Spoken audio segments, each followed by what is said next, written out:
ਖਾਲਸਾ ਰਾਜ ਦੀ ਮੰਗ ਨੂੰ ਖਾਲਿਸਤਾਨ ਦੀ ਮੰਗ ਨੂੰ ਭਾਰਤੀਆਂ ਨੇ ਭਾਰਤ ਸਰਕਾਰ ਨੇ ਸਮੇਂ रहते मान लेना चाहिए। इस तो पहला कि अमांग शांत आंदोलना तो हटकर शस्त्रा दे नाल छिना जब्ती ते उतारू हो। राम भाई सारिया ने मेरा यह बयान देश के टुकड़े करने की भावना से प्रेरित नहीं बल्कि अटूट राष्ट्र प्रेम और अखंड भारत को एक स्वरूप में देखने के विचार से प्रेरित है। मैंने यह बयान वर्तमान भारत भूमि के और अधिक टुकड़े करने के लिए नहीं दिया है बल्कि बंटवारे के नाम पर जो भारत माता की बाजुएं काटकर उसे अपाहिज बना दिया गया था उस अभूतपूर्व नुकसान की पुनः भरपाई करने के लिए दिया है। पहली बात, भारतवासियों को यह समझना चाहिए कि 1947 में दो भाइयों के बीच भारत भूमि का बंटवारा नहीं हुआ था बल्कि एक के द्वारा दूसरे की मातृभूमि का एक बड़ा हिस्सा छीन लिया गया था। इस वक्तव्य को मैं एक उदाहरण के द्वारा स्पष्ट करना चाहूंगा। जब चौधरी निवास का दो पुत्रों के बीच में बंटवारा होना हो तो दोनों हिस्सों का नाम चौधरी निवास ही रखा जाता, न कि एक का चौधरी निवास और दूसरे का ठाकुर निवास। बंटवारा कोरिया राष्ट्र का हुआ था, तब एक ही धरती पर एक ही नाम के दो राष्ट्र नहीं हो सकते थे कोरिया, तो किसी एक का नाम बदला जाना तय था। लेकिन दोनों हिस्सों में जो लोग रहते थे उनको कोरिया नाम तो चाहिए था किसी भी हालात में, तब उत्तर कोरिया और दक्षिण कोरिया नाम रखा गया। वो होता है राष्ट्र प्रेम। भारत का टुकड़ा होने से पहले ही यह तय था कि भारत का नाम क्या रखा जाएगा। उस टाइम अगर संपूर्ण भारत का नाम पाकिस्तान रख दिया जाता तो निश्चित है कि भारत के टुकड़े नहीं होते, क्योंकि दिक्कत भारत शब्द से थी, भारत नाम से थी, ना कि भारत की जमीन से। हम सोचते आए हैं कि उस सो कॉल्ड बंटवारे के वक्त यानी भारत के टुकड़े होते वक्त भारत से पाकिस्तान जाते समय कुछ लाखों लोगों की हत्या हो गई थी, मगर सच ये है कि पाकिस्तान के रूप में भारत के दो हिस्से छीनने के बाद भारतवासियों का गला काटते हुए भारत छोड़ना, यह भारत माता के मुंह पर तमाचा लिया गया था, जिसका बदला लेना तो दूर सो कॉल्ड भारतीयों को इसकी खबर तक नहीं है। आज भी पाकिस्तान की वजह से, पाकिस्तान बनाने वालों की वजह से भारत माता को कई अंशुमन सिंह हर दिन खोने पड़ते हैं, मगर फिर भी हमें पड़ोसी राज्य इस्लामिक राष्ट्र तो मंजूर है मगर सिख राष्ट्र नहीं। यहाँ यह स्मरण किया जाना बेहद जरूरी है कि भारत के राष्ट्रगान में जहाँ पंजाब, सिंध, गुजरात, मराठा की बात करके भारत की सीमाएं निर्धारित करने का प्रयास किया गया है, वहाँ सिंध आज राष्ट्रगान में तो है लेकिन भारत की सीमाओं में नहीं है। सिंध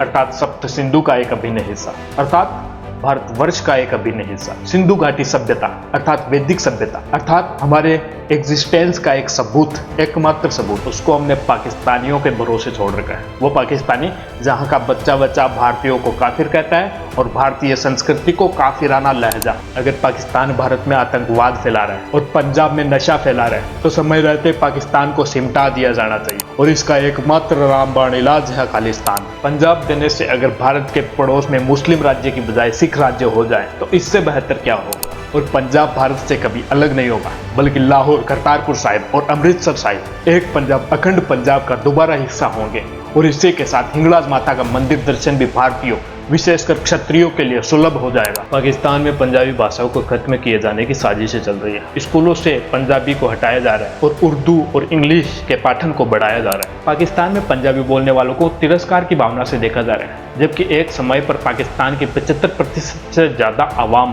पंजाबी बोलती। भारत में जो संस्कृत के साथ हो ठीक वही पाकिस्तान में पंजाबी के साथ हो रहा है। पता नहीं पाकिस्तान के पंजाबियों से कैसे गवारा जाता है, मगर भारत के पंजाबियों और सिखों से मैं यह कहना चाहता हूँ कि यह उनकी नज़रों से छिपा नहीं रहना चाहिए और नज़र में आने के पश्चात नज़रअंदाज नहीं किया जाना चाहिए, वरना पंजाबी इतिहास बन जाएगी और बहुत जल्द पंजाब भी। मुझे अखंड भारत की मंजिल तक का रास्ता अखंड पंजाब, एक पंजाब के रास्ते पर चलकर प्राप्त होता नजर आता है। अतः एक पंजाब, अखंड पंजाब और उसमें खालसा राज के लिए राजपूतों को भी गुरु के सिखों का साथ देना चाहिए, ठीक वैसे ही जैसे बंदा सिंह बहादुर जी ने कलगीधर सच्चे पातशाह गुरु गोविंद सिंह जी का साथ दिया। खालसा राज से हिंदुओं को भयभीत होने की कोई आवश्यकता नहीं, क्योंकि गुलाम भारत के इतिहास में खालसा राज ही वह राज था जहां हिंदुओं को सबसे ज्यादा सुरक्षित महसूस हुआ था, पंडितों को सबसे ज्यादा सुरक्षित महसूस हुआ था और खालसा राज के कारण ही कई लाखों जनेऊ और शिखाएं बच सकी थी। इसके अलावा जिन बुद्धिजीवियों को यह लगता है कि एक पंजाब, अखंड पंजाब की जरूरत ही क्या है या अखंड भारत की ही क्या ही जरूरत, ये सारी नॉनसेंस बातें हैं जिनका कोई मतलब नहीं निकलता।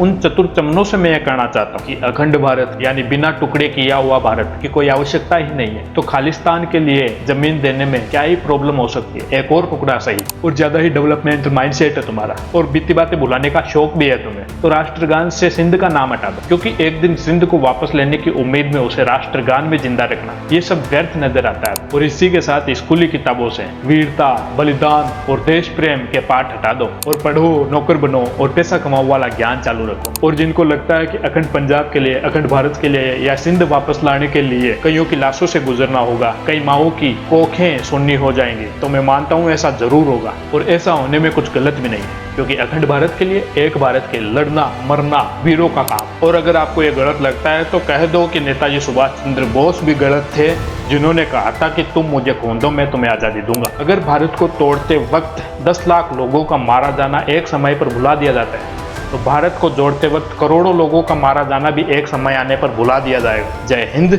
जय भवानी, भारत माता की जय, सत श्री अकाल।